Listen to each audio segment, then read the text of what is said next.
All right. Good morning. Hope everybody's having a great week as we roll into Memorial Day weekend. Obviously, Memorial Day serves as the unofficial start to summer, and this weekend the eyes of the racing world are fixed squarely on Indiana. With the holiday weekend and the events surrounding the Indianapolis 500, we anticipate significant increases in celebrations, tailgates, and travel. While we want everyone to enjoy the festivities, the Indiana State Police is issuing an official reminder. Be a responsible driver is simple. If you're drinking, do not drive. The national reality behind this weekend are a little sobering. I'm going to read you some statistics. The statistics provided by the National Highway Traffic Safety Administration are a sobering reminder of what's at stake this weekend. Every day, approximately 32 people in the United States die in drunk driving crashes. That is one person every 44 minutes. In 2024, 11,904 lives were lost in alcohol-impaired traffic deaths. These deaths were 100% preventable. Drivers with a BAC of 0.8 are 4 times more likely to crash, and when that goes up to 0.15, the risks jump to 12 times more likely to be involved in a crash. Locally, during Memorial Day weekend in Indiana last year, we saw significant crash activity on our roadways. We had 1,817 statewide crashes during the holiday period. 418 people were injured, and unfortunately, 7 people lost their lives. 95 of those crashes involved alcohol or drugs. To prevent a repeat of these tragedies, the Indiana State Police is currently participating in the Click It or Ticket Blitz. In coordination with law enforcement partners across the state, we are deploying additional patrols specifically tasked with identifying and removing dangerous and/or impaired drivers from our roadways. So a little bit of advice to Hoosier travelers who will be on our roadways this weekend. AAA projects that 45 million Americans will travel more than 50 miles this weekend. If you're among one of them, follow these life-saving tips. Plan ahead. Designate a sober driver before the party starts. Intervene. If you know someone who's been drinking, take their keys or arrange a sober driver for them. Use options such as a taxi or a car ride service or a sober friend. There is no excuse to get behind the wheel after having drank. Buckle up. Your seatbelt is your best defense against impaired driving. And report danger. If you see a suspected impaired driver, call 911 immediately. So in closing, drunk driving is 100% preventable. Choosing to drive impaired is 100% dangerous and irresponsible. We want you to enjoy the race and the holiday weekend, but our priority is to ensure that every Hoosier and visitor makes it home safely. And again, it's not about writing tickets. It's about saving lives. And with that, I'm going to turn it over to Governor Braun. So I think Superintendent Scott made it very clear. My job as your governor, probably the most important part of it is public safety. And when you look at the enormity of this weekend, where our state's on display across the country, so many people look forward to it. It's very simple. There are going to be a lot of parties surrounding the 500. It's a time to celebrate. It's a time to make sure that if you're not sober, you do not get in a vehicle. Superintendent just gave you the stats, and those are daunting because so many places, so many individuals don't pay attention to it. As you heard, enforcement's going to be stepped up this weekend. And the state police have done an unbelievable job since I became your governor back in January of 25. We've elevated public safety across the spectrum to a level that I don't think anyone has done before. I want to compliment you, Chris Hill, all the rest of the troopers for keeping our state safe. And this is a weekend where if you don't pay attention, you don't listen to this simple common sense guidance, the statistics are added too. I want to also point out that when you have a weekend like this, and we do several times throughout the year, this is the beginning of summer. And you got 4th of July, you got Labor Day.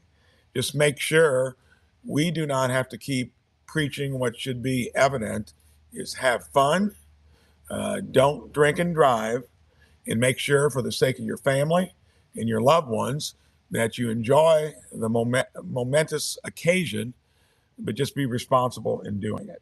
So everyone have a great Memorial weekend. We're all going to enjoy it. Our state's going to be in national view. Have fun. Be responsible. Thank you. Any questions? I want to switch gears really quickly. I figured you might. Got a couple questions for you today. Yeah. First off, on Diego Morales, many Republican leaders across the state, including as recently this morning, there are more, have called for him to suspend his campaign. There's support for abstaining. Diego Morales has said that he is not going to do so. What are your thoughts? Where do you stand? Do you continue to support him for that position? So I've never made an endorsement.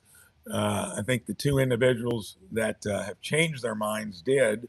That's why I like transparency, competition, and the more choices you have, the better. I've gone through the two toughest campaigns probably in the history of this state, running for Senate, running for governor. And as you remember, each one of them, they were full of competition and choices, primary through then the general. So I think here I respect the process always.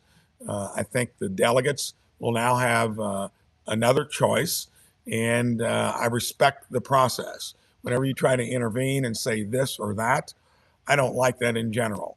I like a process that invites criticism if it's necessary, different viewpoints. In this case, that's a stance I've taken from the beginning. That's why I don't need to adjust where I'm at now. One more 180 question. Yeah. I want to ask quickly also about the Ready initiative. I know that's not something that you started, but I'm curious what your thoughts. But I like the Ready initiative. The progress of 1.0 and 2.0, and do you have any interest in? So under my administration, we're going to probably do more of it because that's skin in the game. I've said that a lot. I'm going to try to enable communities and businesses, if they're doing more than just asking for money and willing to put money into it, I'm going to make sure the state is run well. So we're going to have a bigger dividend, I hope, to invest in enterprising. And also, you've seen the economic growth just in a short period of time by stressing Main Street, small business, along with the entire spectrum to our largest companies, just like Eli Lilly celebrating its 150th birthday.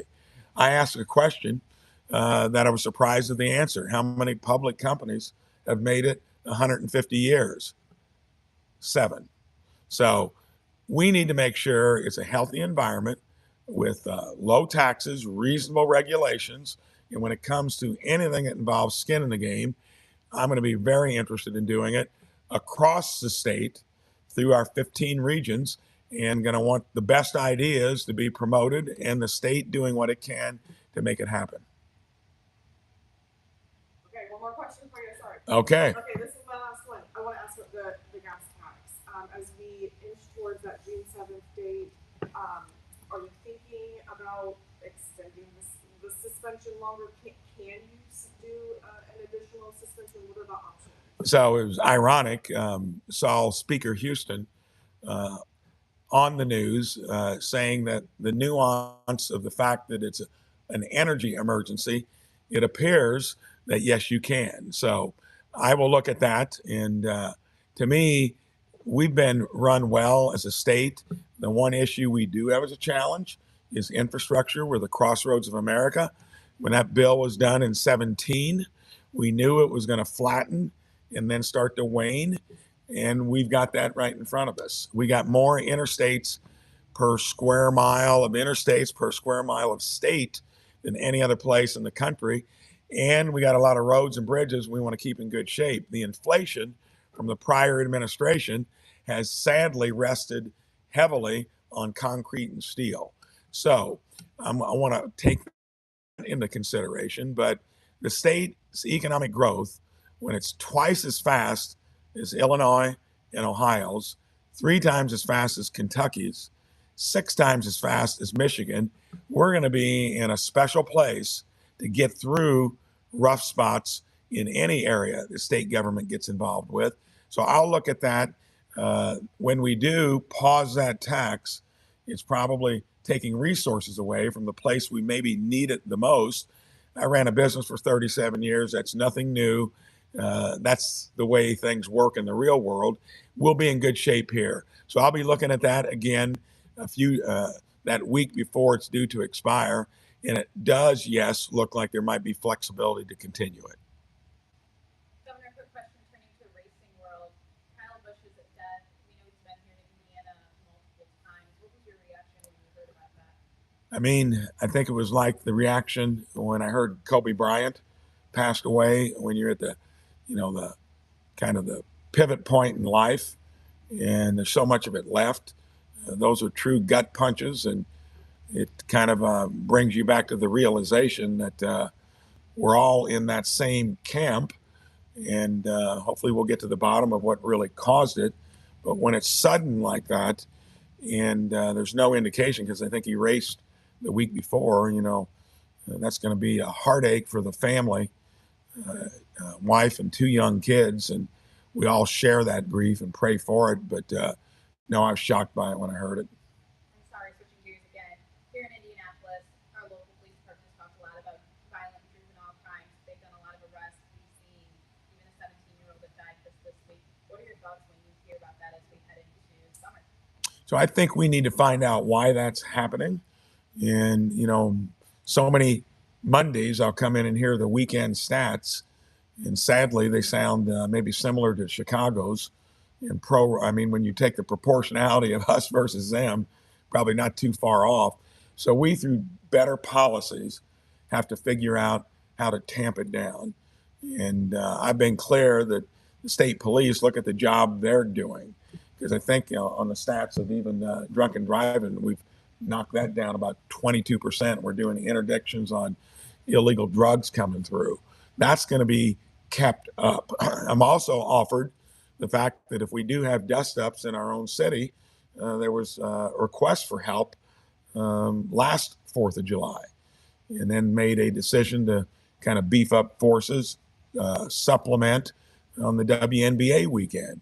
I would hope that the policies of the city actually do something to get at the root cause of it. And we as a state are going to be vigilant to see what we can do to chip in as well.